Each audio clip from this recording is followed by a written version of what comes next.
Waktu pun terus berlalu, tampaklah Gripit benar-benar sudah tidak berdaya. Dalam keheningan dia berhalusinasi kembali ke masa kecil. Dia bermain dengan teman-temannya dan Gripit yang penuh ambisi selalu memenangkan permainan apapun termasuk permainan berlomba mendapatkan boneka. Lonceng terdengar di sebuah kastil. Gripit ingin menggapainya namun bayangan Gas membuatnya berbalik dan menginginkan Gas untuk kembali. Lalu hal tersebut membuatnya tersadar bahwa kini dia berada di penjara bawah tanah. Lalu tiba-tiba muncul sosok iblis, entah halusinasi atau bukan, namun di matanya iblis tersebut nampak nyata. Dan ada satu sosok iblis yang mengatakan bahwa dia sangat tidak sabar menyambut kehadirannya suatu saat nanti.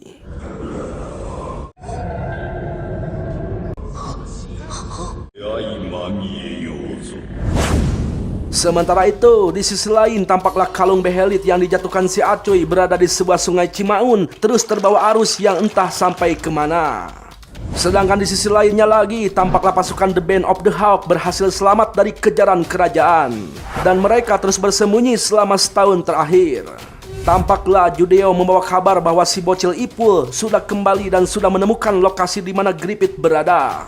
Lalu tiba-tiba terdengar keributan di luar yang menewaskan banyak prajurit.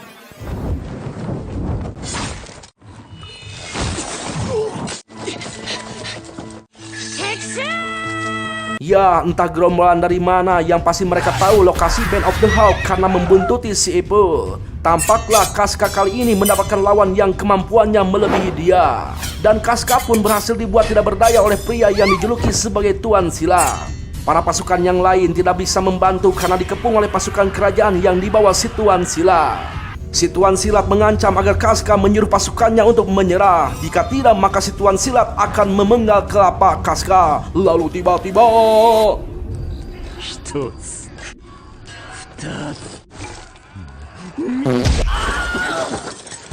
Ya, beruntungnya Gas datang di waktu yang tepat. Lalu Gas menyuruh Casca untuk pergi dan membiarkan pria tadi menjadi lawannya. Dan untungnya kali ini Casca menuruti perintah Gas. Dengan percaya diri, si Tuan Silat menyuruh para anak buahnya untuk diam tidak mengganggu pertarungannya dengan Gas. Lantas si Tuan Silat menunjukkan pedang seengnya dan...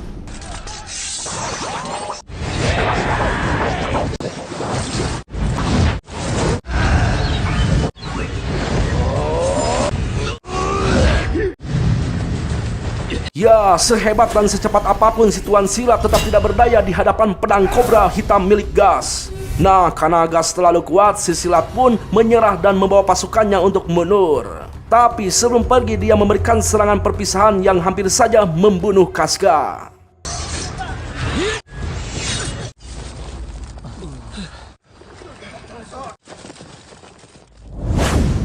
Setelah kejadian tersebut, Judeo menceritakan semua yang terjadi terhadap Gripit yang malang pada Guts. Keesokan harinya, Casca membawa Gas ke sebuah tempat yang dekat dengan air terjun. Tiba-tiba Casca menyerang Gas dengan penuh aura membunuh. Tapi Gas tidak melawannya dan terus menghindar meski Casca menyerang secara membabi buta.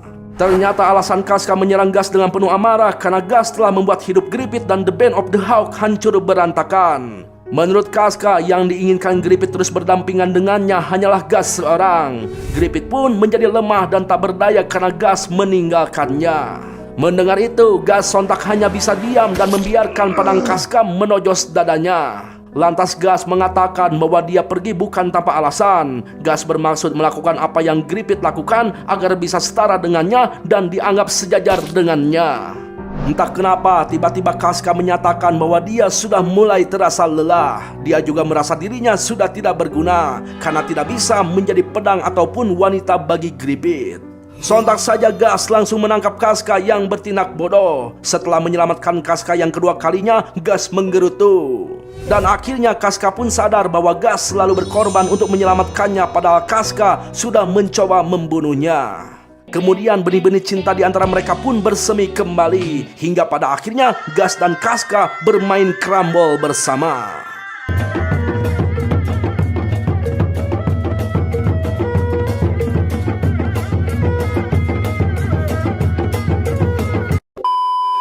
Di tengah keasikan bermain crumble, tiba-tiba Gas berniat untuk membunuh Casca. Ternyata Gas dibayangi masa lalunya saat masih bocil, di mana Gambino sang ayah yang telah merawatnya dari bayi rela menjualnya kepada seorang yang ebleg.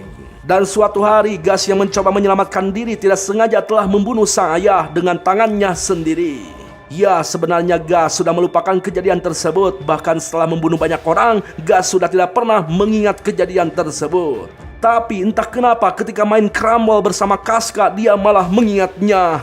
Ketika pikiran Gas sedang kacau, Casca pun menenangkan Gas hingga akhirnya terjadi ronde kedua bermain crumble. Setelah itu Gas mengajak Casca untuk terus bersamanya dan berjanji tidak akan meninggalkannya setelah menyelamatkan Griffith. Bang, mana gambarnya bang? Gue nggak bisa lihat bang. Alah, gak boleh, nanti kena dolar koneksat. Ya, karena kelelahan Casca langsung ketiduran dan Gas yang masih terjaga merasakan kedatangan makhluk misterius. Dan benar saja Gas kedatangan seseorang berjirah hitam dengan memakai topeng tengkorak. Dari ciri-cirinya, beliau kemungkinan adalah sang raja tengkorak yang misterius bernama Gaiserik. Beliau menyampaikan pesan kepada Gas bahwa akan datang kepadanya hujan deras kegilaan yang tidak bisa dilawan oleh manusia dan akan mengguyur Gas. Badai kematian akan mengamuk dan jalan satu-satunya Gas harus siap melawan dengan pedang kobra miliknya sebagai penantang kematian. Setelah itu sang raja tengkorak pun pergi begitu saja. Gas hanya bisa ngahuleng karena tidak mengerti maksud dari perkataan sang raja tadi.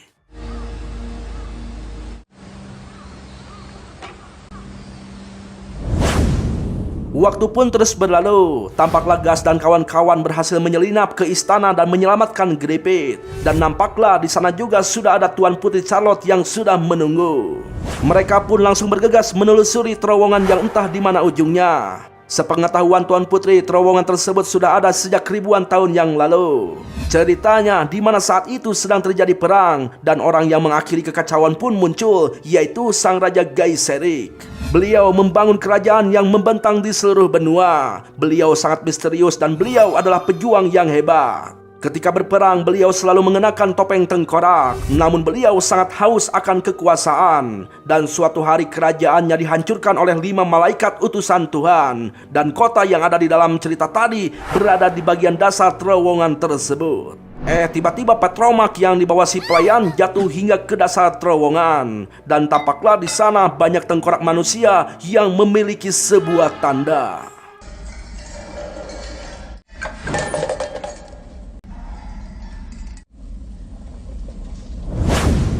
Singkat cerita, sampailah Gas dan kawan-kawan di tempat di mana Griffith dikurung. Mereka sontak kaget karena melihat kondisi Griffith yang memprihatinkan. Yang mohon maaf ya, saya tidak bisa sebutkan. Nah, ketika dibuka helm Griffith, sontak Gas melarang semuanya untuk tidak melihat karena Gas tidak mau mereka terkaget dan bersedih. Meski begitu, Griffith masih sadar dan dengan tenaga yang tersisa Griffith ingin membunuh Gas. Lantas Gas langsung memeluk Griffith sambil menangis. Lalu tiba-tiba muncullah si Acuy yang langsung mengunci mereka semua dari luar. Acuy dengan polosnya menceritakan semua penyiksaan terhadap Griffith. Yang mohon maaf ya, saya tidak bisa sebutkan. Pokoknya apa yang disebutkan oleh si Acuy membuat Gas marah besar hingga...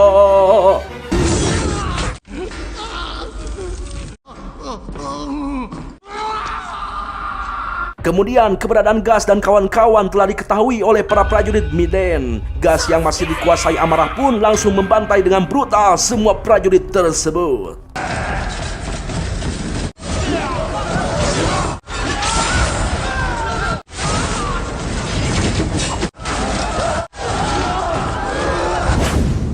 Di sisi lain, sang raja mendapatkan kabar bahwa Griffith telah dicuri. Mendengar hal itu, sang raja langsung memerintahkan semua prajurit untuk berjaga di semua pintu agar si pencuri tidak punya celah untuk kabur. Sementara itu, Gas dan para pasukannya berhasil membawa Griffith keluar. Tapi prajurit Midland sudah menunggu di gerbang keluar untuk menghadang Gas dan pasukannya. Dengan sekuat tenaga, Gas dan pasukannya pun meladeni serangan prajurit Midland hingga akhirnya berhasil lolos keluar dari istana.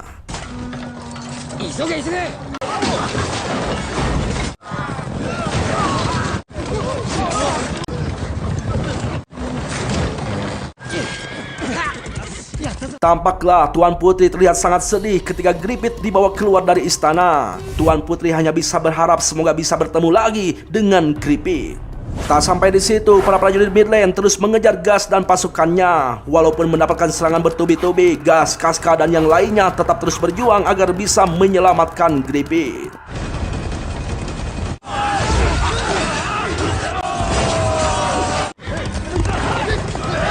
Ya, walaupun sudah dibantai, tapi prajurit Midland sepertinya tidak ada habisnya. Untungnya Corkus datang membawa pasukan menghadang pasukan Midland, sehingga Gas dan kawan-kawan bisa terbebas dari pengejaran prajurit Midland.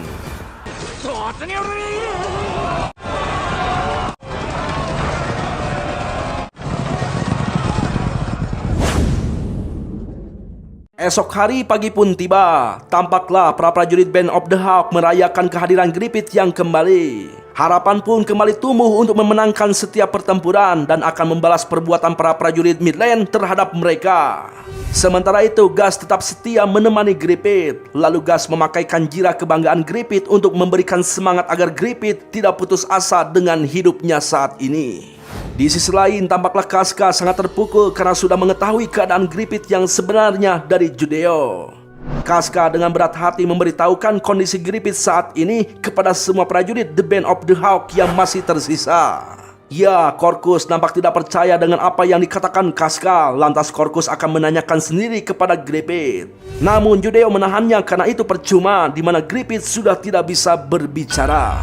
Sontak semua prajurit pun sangat terkejut mendengarnya. Keadaan yang awalnya penuh sukacita karena Griffith sudah kembali, kini berubah menjadi penuh dengan kesedihan dan keputusasaan. Ya, mereka berlarian seperti serangga selama setahun terakhir dan banyak teman yang terbunuh. Meski begitu mereka percaya yang penting Griffith kembali. Tapi sekarang harapan mereka telah pupus karena Griffith yang kembali dengan keadaan yang sangat mengenaskan. Para prajurit pun meminta Casca agar melakukan sesuatu karena mungkin masih ada sedikit harapan ke depannya untuk The Band of the Hawk agar tidak musnah begitu saja. Casca pun meminta waktu untuk memikirkannya dengan matang. Lalu Gas menghampirinya dan memberi Casca petuah bahwa perang yang kau masuki sendiri, akhirilah sendiri. Tapi Casca bilang ada kalanya perang yang dimasuki sendiri tidak bisa diakhiri diri sendiri. Lalu Casca menantang Gas agar mengatakan kalimat yang diucapkannya barusan di hadapan Griffith.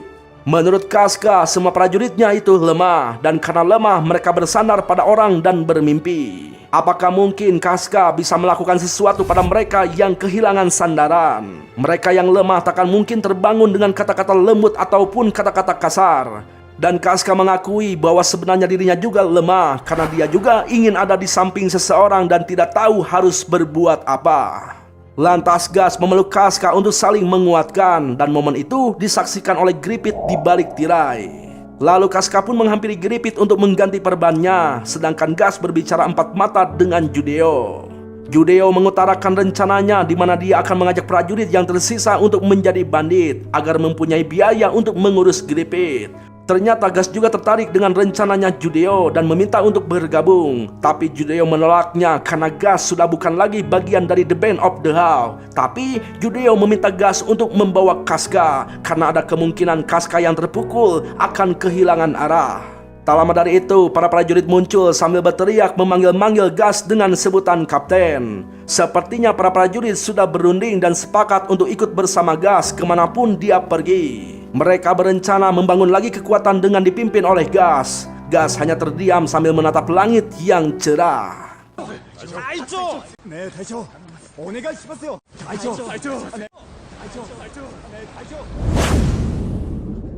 Tampaklah Casca berusaha untuk tegar ketika mengganti perban Griffith. Di sisi lain, Ipul berada di sebuah pasar. Nampaknya dia sedang mencari informasi untuk mengamankan rute menuju pegunungan agar bisa kabur ke kampung halaman. Tapi belakangan ini di kampung halaman beredar rumor tentang munculnya monster menyeramkan.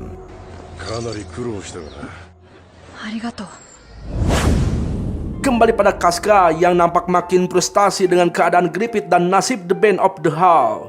Lalu tak lama kemudian muncullah Gas. Sambil menangis, Casca mengatakan pada Gas bahwa dirinya tidak akan ikut dengan Gas. Alasannya karena dia tidak bisa meninggalkan Griffith dengan kondisinya yang sekarang. Lalu Gas juga bilang dia tidak akan pergi dan akan tetap di Band of the Hawk bersama Casca dan yang lainnya.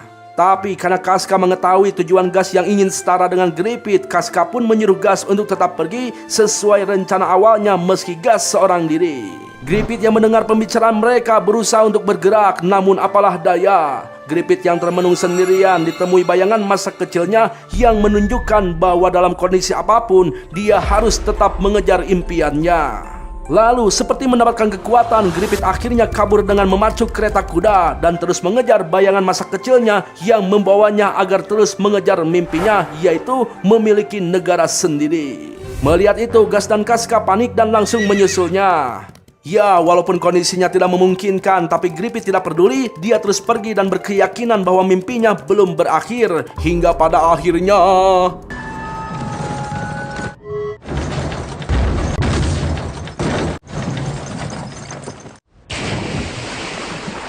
Ya, Gripit terjatuh ke pinggir sungai. Kini dia tersadar dengan kondisinya yang seperti itu, mustahil baginya untuk mewujudkan mimpinya. Di tengah keputusasaannya itu, entah secara kebetulan atau tidak, dia menemukan kalung behelitnya kembali. Lalu tak lama kemudian, Gas dan teman-teman yang lain datang menyusul Gripit. Entah kenapa Gripit melihat kemunculan para iblis yang tidak bisa dilihat oleh Gas dan kawan-kawan. Gripit yang sudah tidak bisa berbicara sebenarnya sangat ingin agar Gas tidak mendekatinya, karena kalau Gas sampai menyentuhnya, mereka tidak akan bisa bersama lagi. Lalu tiba-tiba...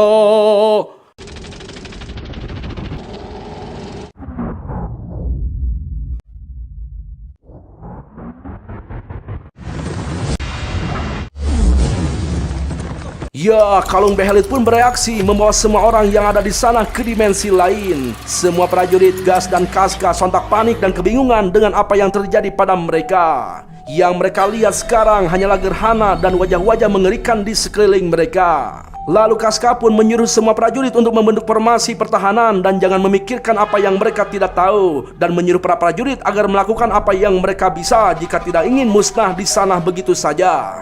Sambil tertawa, para iblis menyatakan bahwa saat ini merupakan fenomena yang muncul 216 tahun sekali, bersamaan dengan gerhana matahari atau sering disebut oleh para iblis adalah festival nocturnal. Lalu tiba-tiba...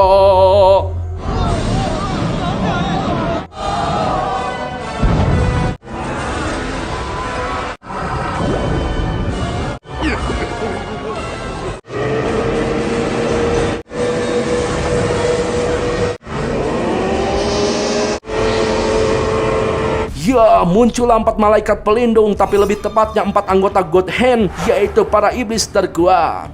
Yang pertama adalah Slane, sang iblis ciwi yang suka disebut Dewi Api oleh para penganut sekte sesat. Iblis yang kedua bernama Ubik, sang manipulatif.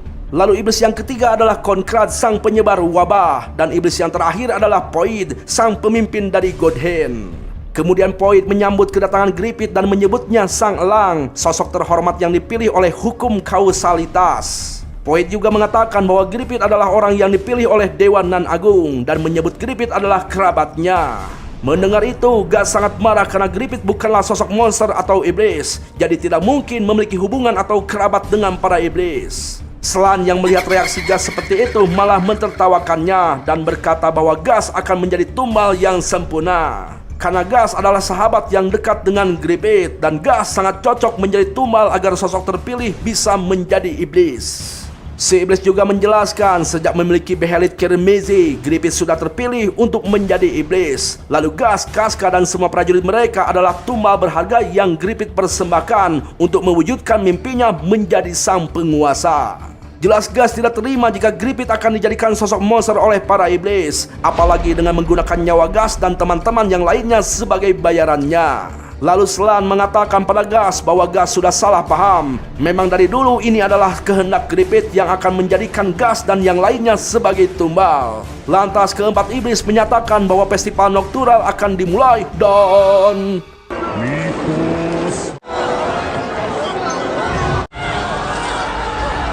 Ya, muncullah tangan raksasa yang membawa Gripit dan Gas ke atas menuju altar. Lalu tiba-tiba Gas terjatuh namun masih bisa ditangkap dengan tangannya oleh Gripit. Akan tetapi karena tangan Gripit sudah rapuh, Gas pun terjatuh ke bawah meninggalkan Gripit sendiri di atas sana bersama keempat iblis.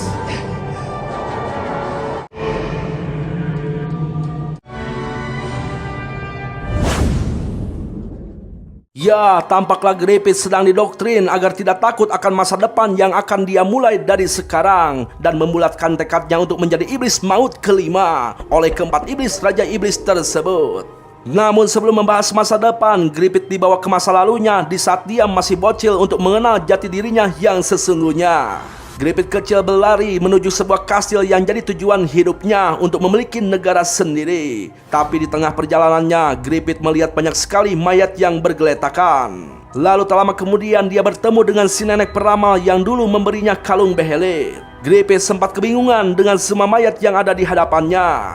Si nenek menjelaskan bahwa itu semua terjadi karena keinginan Griffith untuk masuk ke kastil tersebut. Jika Griffith tidak ingin ke kastil itu, semua orang tidak akan mati. Tapi menurut Griffith itu mustahil karena dirinya tidak meminta siapapun untuk ikut bersamanya.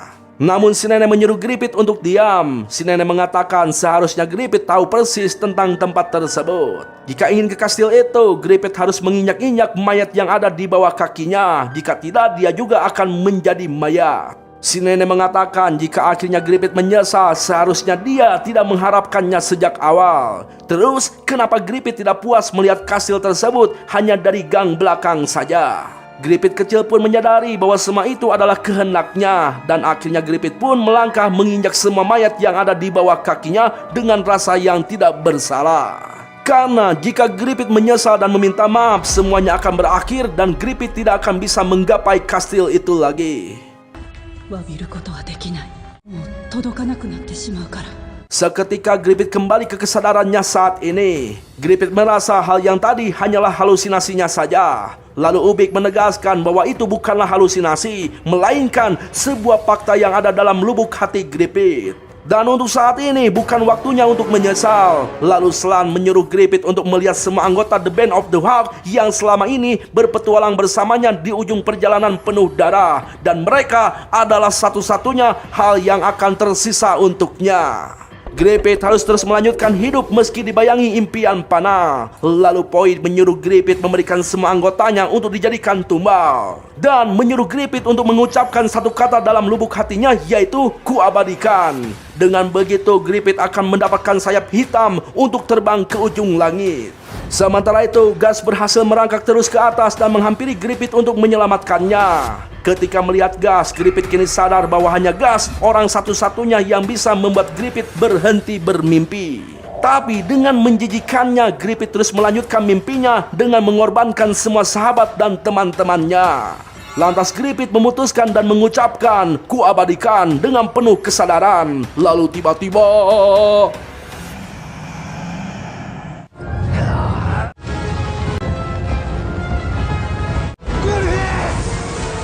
ya, keputusan Griffith membuat benang yang telah ditakdirkan oleh hukum kausalitas sekarang telah terhubung dan waktu yang dijanjikan telah tiba. Lalu semua tumbal pun diberi tanda sebagai simbol pengorbanan dan akan sepenuhnya dikorbankan untuk kebangkitan penguasa kegelapan yang baru, yaitu Griffith si iblis Batman. Ya, tampaklah para iblis mulai menyerang semua orang yang sudah ditandai dengan penuh kerakusan. Pippin berusaha menghadang para iblis agar tidak menyerang Casca. Lalu Judeo membawa Casca pergi karena menurut mereka Casca adalah komandan mereka dan Casca harus tetap hidup untuk menjaga agar The Band of the Hawk tetap ada dan bertahan. Semua anggota The Band of the Hawk harus berjuang sampai titik darah penghabisan agar tidak mati di tempat itu.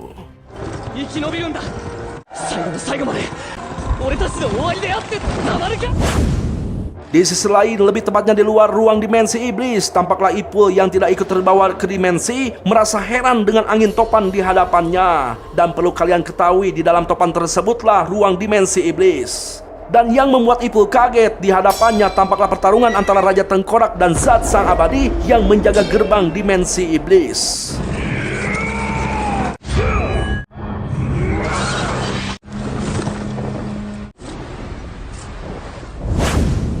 Sementara itu, Korkus nampak sangat ketakutan melihat teman-temannya mati di lahap para monster. Saking frustasinya, Korkus menganggap semua ini hanyalah mimpi buruk dan berharap dia bisa segera terbangun dari mimpinya. Tiba-tiba Korkus melihat ada janda bening di depan sana. Korkus yang berharap ingin dibangunkan dari mimpinya pun seketika langsung berubah pikiran, ingin terus berada di mimpi untuk berkiu-kiu cukurukuk. Namun apalah daya, hal itu merupakan tipu daya dari iblis. Sementara itu Gas terus berusaha menolong Gripit dari genggaman tangan itu. Namun Ubik memberitahukan Gas agar berhenti berusaha menolong Gripit, karena semua yang Gripit lakukan adalah keinginan Gripit sendiri. Tapi Gas tetap tidak percaya dengan apa yang dikatakan Ubik, karena mustahil bagi Gas Gripit tega melakukan semua itu. Sementara itu Judeo yang berusaha menyelamatkan Casca, akhirnya dia harus menemui ajalnya.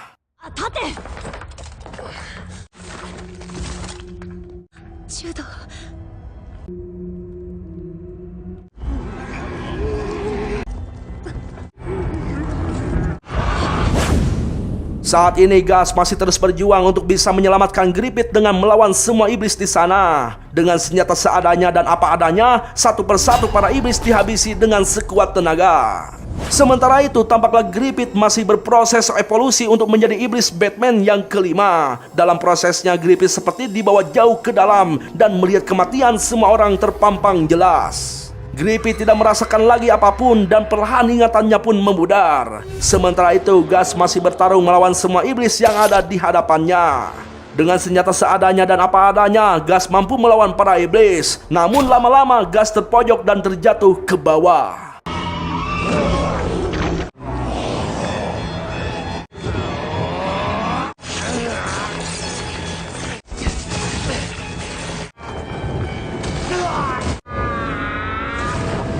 Ya, untungnya Gas masih hidup, namun dia kaget ketika melihat lautan darah dari para pasukannya. Gas sangat terpukul menyaksikan semua prajurit The Band of the How, tidak ada satupun yang masih hidup. Gas terus berteriak memanggil semua nama prajurit, terutama Casca, Judeo, dan Korkus. Namun tidak ada satupun yang menjawab. Kemudian Gas melihat Pipin yang sepertinya masih hidup, namun apa yang terjadi? Pipin,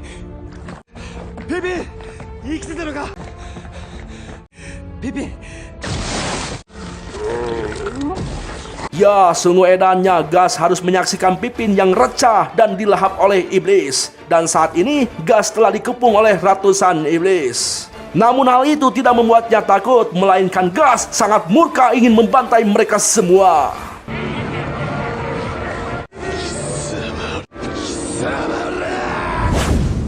Sementara itu Gripit kini sudah berevolusi menjadi iblis Batman, memiliki sayap kegelapan yang bisa terbang tinggi. Dan kini Gripit sebagai iblis langit kelima mengganti nama menjadi Yanto Saipuddin.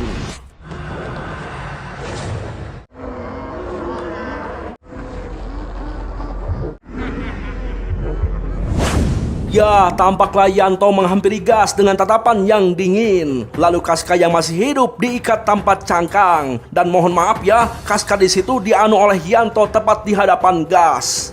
Dan hal itu membuat Gas sangat murka, namun apalah daya dia tidak bisa berbuat apa-apa karena tangannya digigit iblis lain. Meski begitu Gas tetap melangkah hingga tangannya hilang.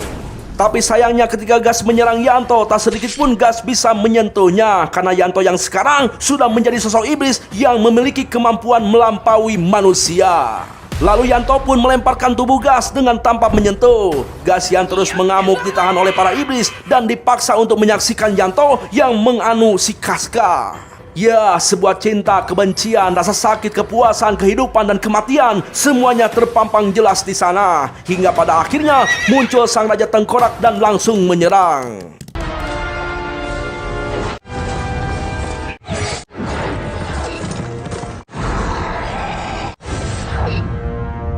Raja Tengkorak terus melaju menghiraukan para keempat iblis langit dan dia berusaha membantai iblis demi menyelamatkan Gas. Yanto yang memiliki kemampuan tanpa menyentuh menggenggam si Raja Tengkorak dari kejauhan hingga remuk dan mengecil. Namun si Raja Tengkorak memiliki ilmu ilusi sehingga dia bisa menyelamatkan Gas ketika Yanto membunuh ilusinya. Dan akhirnya Gas dan juga Casca berhasil selamat. Yang kebetulan di luar ruangan dimensi ada si Ipul.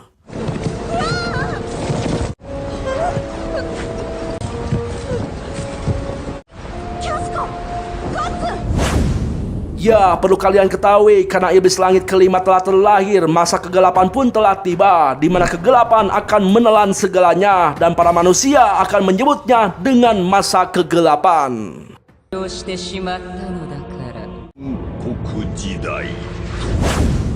Ya, di dalam pingsannya, Gas melihat semua teman-temannya masih hidup berjalan beriringan yang entah mau kemana.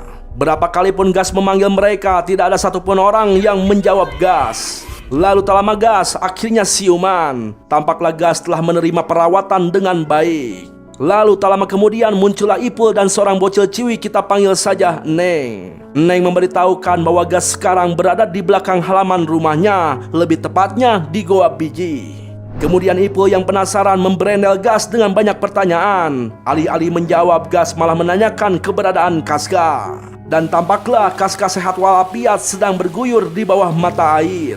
Sontak Gas langsung menghampirinya, namun Kaska sepertinya sudah kehilangan semua ingatannya dan tidak mengenali Gas. Dan pada saat Gas menyentuhnya, Kaska berteriak histeris, nampak sangat ketakutan dan berlari berlindung di belakang Neng. Kaska yang sekarang ternyata telah kehilangan ingatan sejak tersadar dari pingsannya, dan sifatnya kini benar-benar kayak anak kecil. Ya, Gas di situ merasa terpukul dengan semua yang terjadi, dan Gas merasa telah gagal melindungi Kaska. Akhirnya Gas memutuskan untuk pergi. Gas terus berlari tanpa tujuan pasti, sambil dibayangi ingatan saat bersama teman-temannya. Hingga akhirnya Gas terjatuh ke sebuah jurang yang dalam. Namun Gas berhasil bangkit kembali dan terus berlari lurus ke depan yang entah kemana.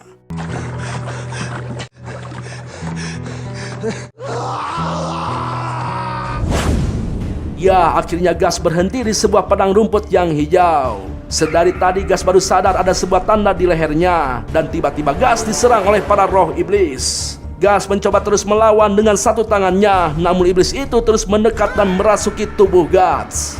Saat itu datanglah sang Raja Tengkorak yang menyuruh Gas untuk mempertahankan kesadarannya. Jika tidak, maka Gas akan dirasuki iblis-iblis itu hingga mati. Untungnya Gas berhasil mempertahankan kesadarannya.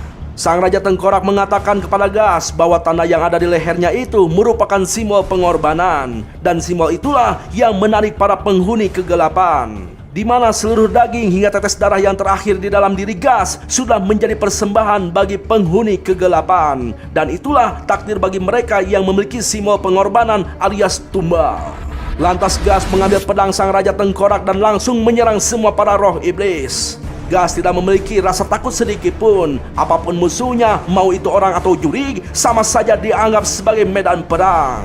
Ya, di mata sang Raja Tengkorak, Gas nampak seperti berserker sejati. Sambil mengayunkan pedang, Gas menegaskan bagi para iblis yang tidak membunuhnya, sudah dipastikan hal itu adalah malapetaka bagi mereka. Gas berjanji akan memburu dan membantai para iblis, bahkan akan meratakan para kelima iblis langit.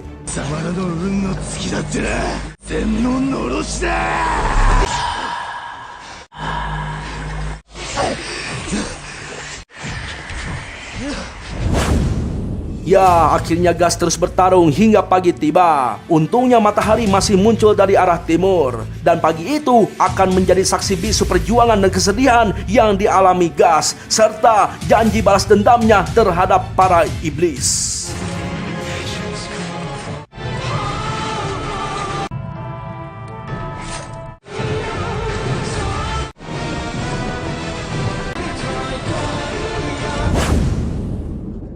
Tamat ending yang sangat membagongkan.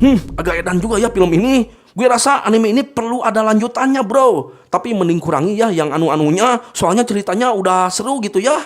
Nah, pesan yang bisa kita ambil dari anime ini: perkuatlah ambisimu untuk menggapai mimpi. Tapi ingat, jangan sampai masa depan hancur karena gara-gara ambisi yang keterlaluan. Nyalakan ambisimu sebelum terpuruk, dan hentikan ambisimu ketika sudah di luar batas. Karena ambisi yang sudah di luar batas akan menjadikan kita seperti iblis. Contohnya, Gripit yang berubah jadi Yanto Saifuddin. Ya, sekian dan terima kasih telah menonton. Sayonara, goodbye. Ingat, jangan lupa bahagia.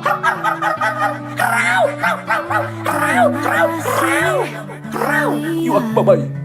Yang telah menonton sampai akhir, jangan lupa subscribe, like sebanyak-banyaknya. Apapun yang kalian tonton, baiknya, buang buruknya. Terima kasih telah menonton. Sayonara, goodbye. Ingat jangan lupa bahagia kawan. Terima kasih juga buat kalian sudah mendukung channel Bang Ultra. Bang Ultra takkan pernah bisa seperti sekarang tanpa dukungan kalian. Terima kasih, terima kasih, terima kasih. I love you all.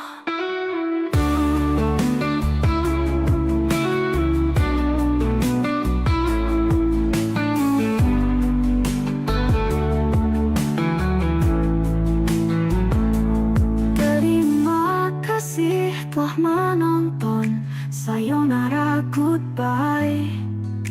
Ingat jangan lupa bahagia kawan.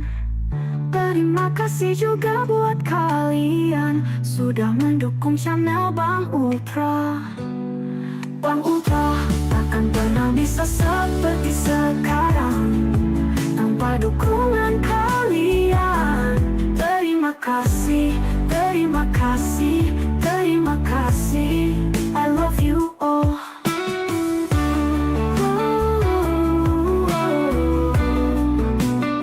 I love you all.